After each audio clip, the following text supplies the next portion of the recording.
to East Africa, Kenya tops the number of COVID-19 cases. More than 36,000 have tested positive and 648 deaths so far and counting. But there is a country to the west of us where the numbers of positive and dead are both low. Rwanda, where less than 5,000 have so far tested positive and the deaths only 23. Why is that? Well, our very own Jeff Koinange has just come back from Kigali and gives us a first-hand lesson on what Rwandans are doing, or maybe what we're not doing, to flatten the curve. We call it Lessons from Rwanda.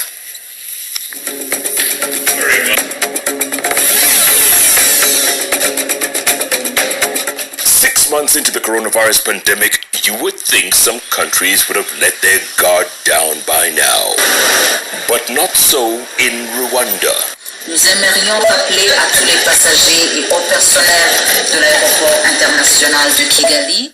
This is what greets you as you land at Kigali's International Airport, a robot assisting arriving passengers in the country's official languages of Kinyarwanda, English and French to wear a mask. Artificial intelligence, it seems, is firmly rooted in the heart of Africa during these COVID times. By the way, robots like this can also be found at some of the country's main health facilities, a visible reminder of the seriousness of the Rwandan government in dealing with the coronavirus pandemic. From the airport and hospitals to the streets of the capital, Kigali. Here, everywhere you look, it seems like everyone, yes, everyone, is strictly adhering to the COVID-19 guidelines without exception. From the pedestrians walking to and from work, masks are a must. And we're talking masks covering the nose, not down by the chin. You climb on board any bus and it's the same thing. Firstly, no cash is exchanged between individuals. It is all automated. Secondly, once inside the bus, all the seats are marked. The red ones with the X on them mean you cannot sit there. The green ones with the tick means you can. It's as simple as that. Rules are laid down. Rules are followed. Dr. Daniel Ngamije is Rwanda's health minister. He has a wealth of experience in dealing with viruses and epidemics, having worked for several years for outfits like the World Health Organization, or WHO. He says it all boils down to leadership. Strong leadership in this business. The high leaders were there, starting from His Excellency, our President Paul Kagame. He knows everything about COVID. He's aware of what is happening. He receives data every day, and he assesses those data. Means he's aware, and he can watch everything. Second, multi-sectoral approach for containing the disease. This is not Ministry of Health business only. It comprises a lot of sectors to be part of it. From the top level up to the community level, people are owning the fight against COVID-19. Another thing, it's the health system. You know, the pandemic came, we had like only 2 months to try to set something, to develop our preparedness and response plan, to increase our capacity of testing, to have teams trained, deployed for conducting tests, tracing, and having people in treatment centers. You can't have this package available in 1 or 2 months and ready to work. Means you should start with a strong health system. A resilient health system is key, because we're not starting from crash. We're starting from what is existing today in our health system. We have labs, we have staff, we have procedures. So it's a key message. We should learn from today that we need to build our health system to face other challenging situations which will come definitely in some coming years, to be ready to face this kind of disease. Rwanda's coronavirus death numbers are remarkably low, despite the mass testing going on around the country. A quick tour of Kigali, and you can plainly see how rules and discipline come together. Motorcycle taxis, or border borders as they are known in most countries, are always a good litmus test of law and order anywhere. Here, every rider is masked and has a helmet. Every passenger too is masked and also has a helmet. No exceptions. And here's the best part. Every border obeys traffic rules without exception. I can't remember the last time I saw borders stopping at a traffic light. It is no doubt a sight for sore eyes.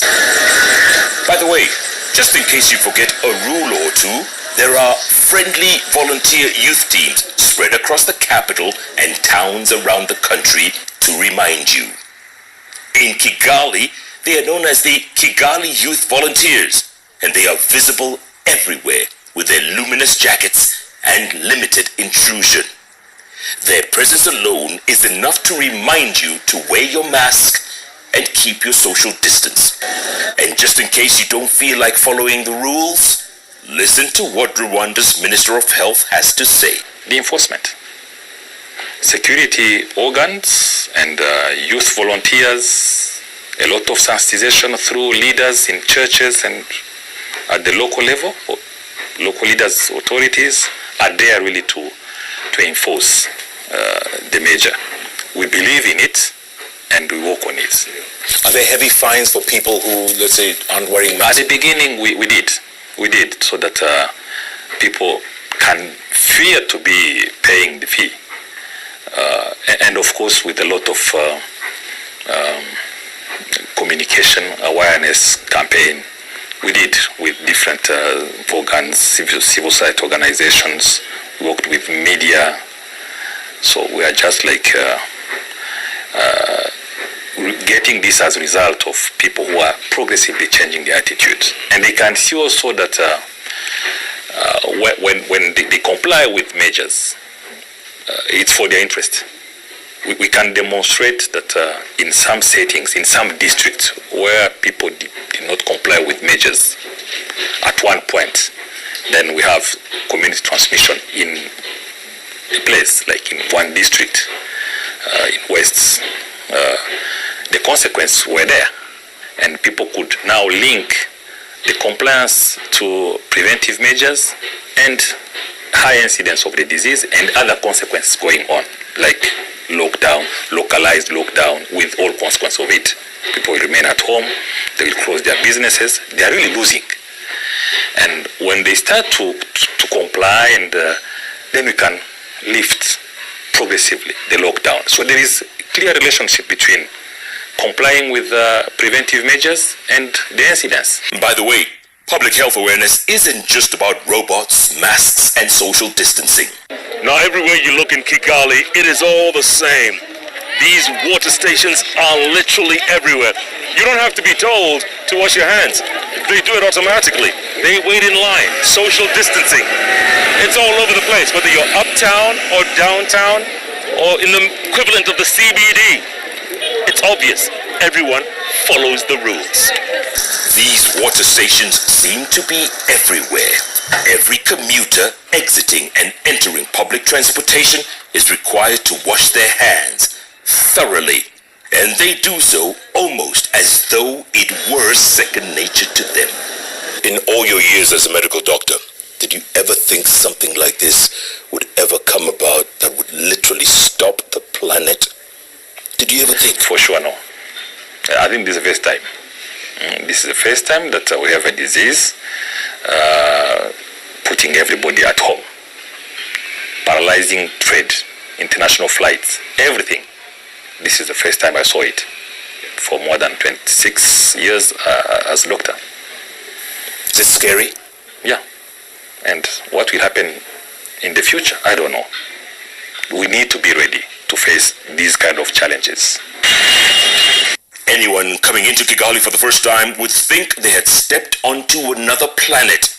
Streets free of ugly, smelly garbage. No open sewers. neat, well-swept sidewalks strictly designated to pedestrians, traffic lights that actually work, and most of all, commuters who obey the traffic laws. It doesn't take a rocket scientist to tell you that all it takes is simple law and order. Rules are laid down, rules are followed.